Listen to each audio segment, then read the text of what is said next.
Isn't that what words of Torah are supposed to help us to do? It is wonderful having Ren here because as I was watching through services, there were those moments where we had those song leader moments. No, I was not a song leader. I always have dreamed of being a song leader. Two things. One is I do not sing on key. And the second is I have extreme trouble with rhythm. Between the two, but I got the ruach, you know?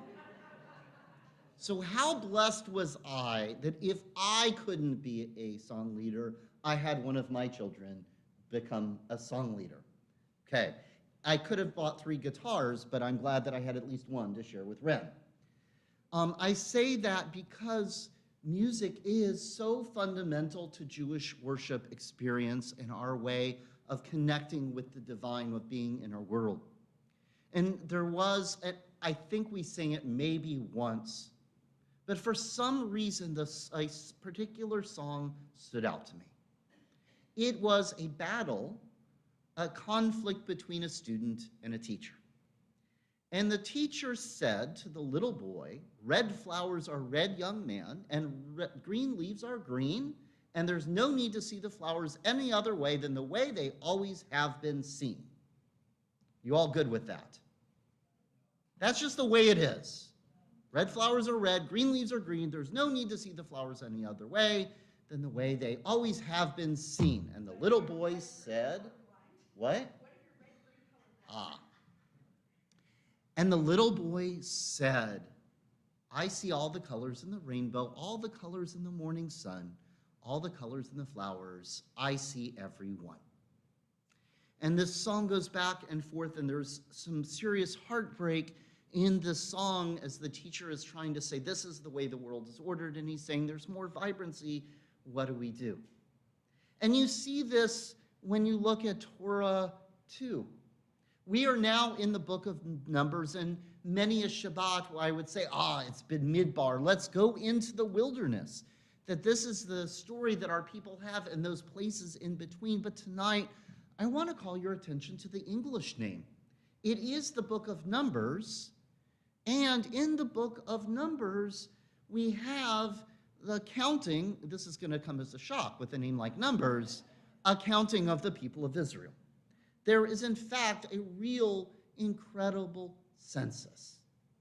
And there are ways, like that little boy who said, I see all the colors of the rainbow, all the colors in the morning sun, all the colors of the flowers, I see every one. There is a way of looking at the instructions, because the instructions for the census are figure out all the men, all the ones who are over 20, and then you're going to count them in the heads of house, and then the Kohanim, and the Kohathites, and the Visidites, and all of those folks. We're going to count the whole community of Israel and get everybody organized as we're going into the wilderness so we can eventually get to the promised land. And there is a beautiful commentaries, beautiful writings of the rabbis that say, if you look in these instructions, how amazing are the ways that it describes all of the people of Israel. The variation, the vibrancy, everybody is counted. One of the things they point out is they start doing names of the tribes, and it's not that these are these individual names, but they're Ami Shaddai. Shaddai is a word for the God. What does the word Am mean? Am means people. Ami Shaddai, we're the people of God. Eliav, God is my father. Eliasaph. Each of these names is all about how we are drawn to God. Even the names that are given here in the midst of this counting are all about how our community is connected to the divine. And then when it says, by the way, you count, you don't go 1, 2, 3. It uses the term Rosh, that in order to count, you lift up the head of every person. That it's not just, it's you look at each person, they lift up their head. Think about Yivarechacha, may God's countenance be upon you. That this count is all about looking people, panim el panim, everybody's head gets lifted. And if that isn't enough, if you just weren't quite sure about this counting, really including the whole community of Israel, It's a beautiful piece. They come up with the number 603,550 people. That is the military census, 603,550 people. Wouldn't you know how many letters are there in the Torah? 603,550. Every one of those people counted is one of the letters of Torah. Look, it's not just the book, it's even the language, it's even the number of our lives. And it is just that way of counting is so beautiful and so expansive. It really is saying, how do we, with their names, with the number of people, with the way that they're counted, it's really this whole incredible community of Israel coming out of Egypt, marching their way to Sinai. It's day 44, by the way, of our march to Sinai. And yet the teacher said, red flowers are red, young man, and green leaves are green, and there's no need to see the flowers any other way than the way they always have been seen. And I say that because there are ways when you start looking at the instructions, it's kind of frightening when you realize who gets left out, who doesn't get counted, who doesn't get included, both in this count and all of our Jewish ways of counting. Not necessarily our community, but other communities. The counting is exclusive. Who doesn't get to get counted? Women don't get counted. Children under 20 don't get counted. People who are not able to bear arms are not counted. And that's just in that sense. Think about all of the people. What does it mean to be counted, to be included, to be connected? I remember hearing a story in rabbinical school where a group had gathered, and it was 8 men, and they were worried they weren't going to have, or 9 men, and they were worried that they weren't going to have a minyan. And a woman walked in with her small child, and they looked at her and said, great, your kid will count, that'll make 10. And she walked out with her kid. There are so many ways with counting where we eliminate, discount, not include. Rabbi Lisa Grushkow, she says, I think of my own experience as a rabbi. As a rabbi who's a woman, I've come to lead a Shiva minyan and being asked if women count. This is a rabbi going to do a Shiva minyan, to lead the minyan, and they're asking her if she should count. Of Jews of color and Jews by choice who are not assumed to be Jewish. How many times has someone come here and you say, well, are you Jewish? Funny, that name isn't Jewish. Are you Jewish enough? Where are you from? What's your original language? Of lesbian, gay, bisexual, transgender Jews whose lives and loves have been insulted and ignored.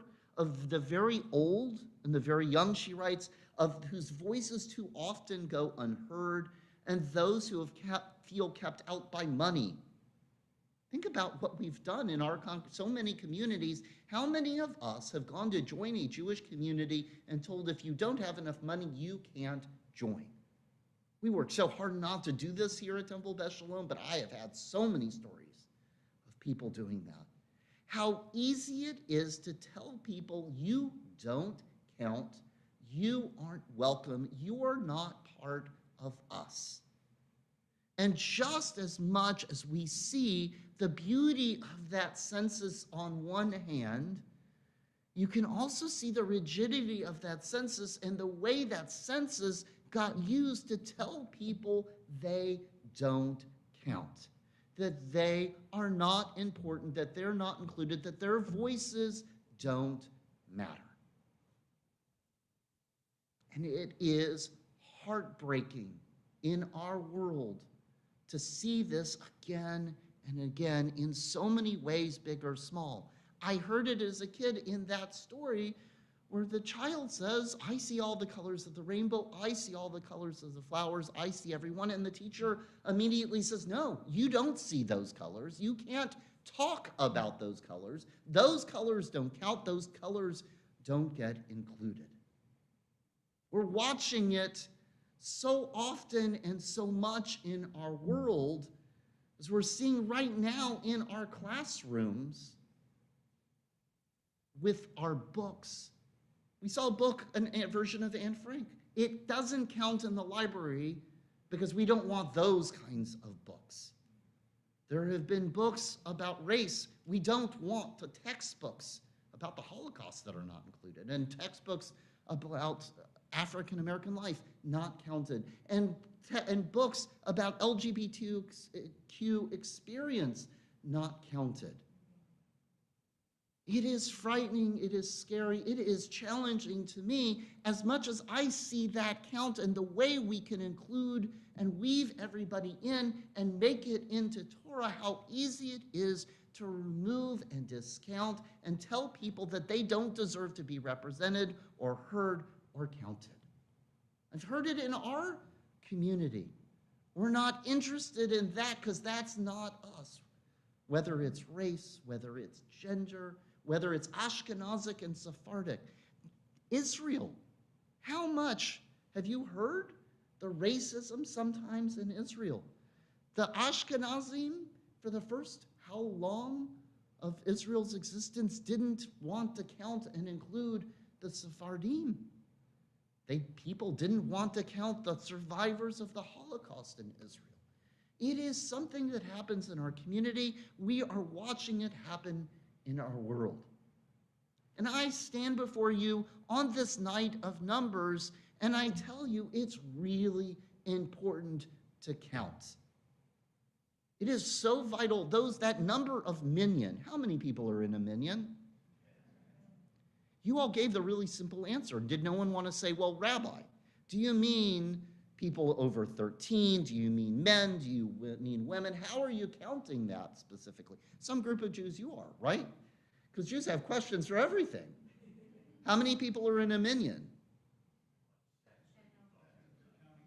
Oh, now you're going to say it. No. How many people are in a minyan? 10.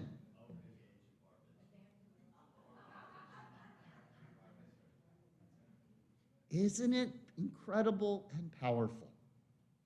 I stand before you tonight because we can do, I see all the colors of the rainbow, all the colors of the morning sun, all the colors in the flowers. I see every one.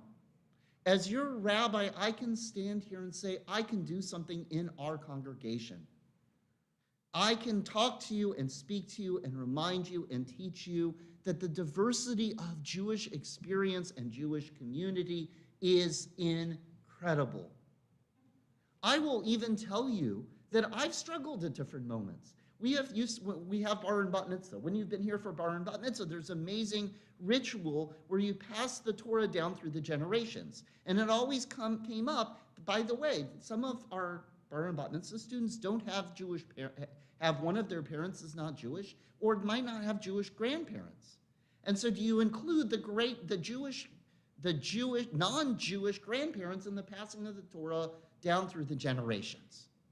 And I found myself in one of our Jewish Catholic dialogues that we had here for many, many years with Holy Cross. And some of the folks from Holy Cross came up to me and they said, Rabbi, our Jewish grandchild just had her bat mitzvah. And I'm like, Mazel Tov. And they have this big smile on their face. And they said to me, it was awesome for us. We passed Torah to our grandchild. And I'm thinking, wait, you're the Catholic grandparents? And then they said something that caught my attention. They said both Jewish grandparents had died in the past year. And they knew how important, I'm getting goosebumps saying it. They knew how important it was for them. If the Jewish grandparents couldn't be there, they, as the Catholic grandparents, wanted to make sure Torah got passed to their Jewish grandchild. If that doesn't make you think about how we count, how we include, how we can consider, make sure everybody feels like they are part of our greater whole. I can control And control, I say loosely. I can do something about it here, and yet I look at what is happening in our world. Who doesn't get counted? And who doesn't get included? And it's scary. It's heartbreaking. We're dealing with it in our very own family on so many different levels. It's my hope that as I talk to you about counting and including and ways of saying I can count and leave people out. We're Jews. Have any of you ever been in a place where it's a public space where everybody's supposed to be included and somebody stands up and does a prayer in Jesus' name? And how did that make you feel? Or they go on and on about Christmas, not realizing there are other holidays going on. We know what it's like to feel left out. This is a time for us, as we are moving through the world, both to be thinking, what do we do to include the entire fabric of the Jewish community to make sure everybody counts, that everybody is included, and what are we going to do as a community to be an Or LaGoyim, a light unto the nations? And if you don't think that has an impact, one of the reasons why we light candles is if you have one lit candle, how many candles can you kindle from one lit candle? An infinite number. We have the opportunity, if we start talking in our community about including folks and counting folks and realizing who is part of the beautiful fabric of our community, we have a chance to look at the rest of the world and say, everybody counts, everybody's included, everybody's story adds something to the fabric of the incredible tapestry, because that's how we make shalom, a whole that is more than the sum of its parts. As we head towards Mount Sinai, as our people here in this book of Numbers are counted, may we take count. May we lift up the head of everyone we see. May we find ways of weaving so many fabrics into the beautiful world of the beauty of our world, and so that we see all the colors of the rainbow, all the colors of the morning sun, all the colors of the flowers. May we see everyone and bring them together into something that builds incredible shalom, wholeness, harmony, and peace. Amen.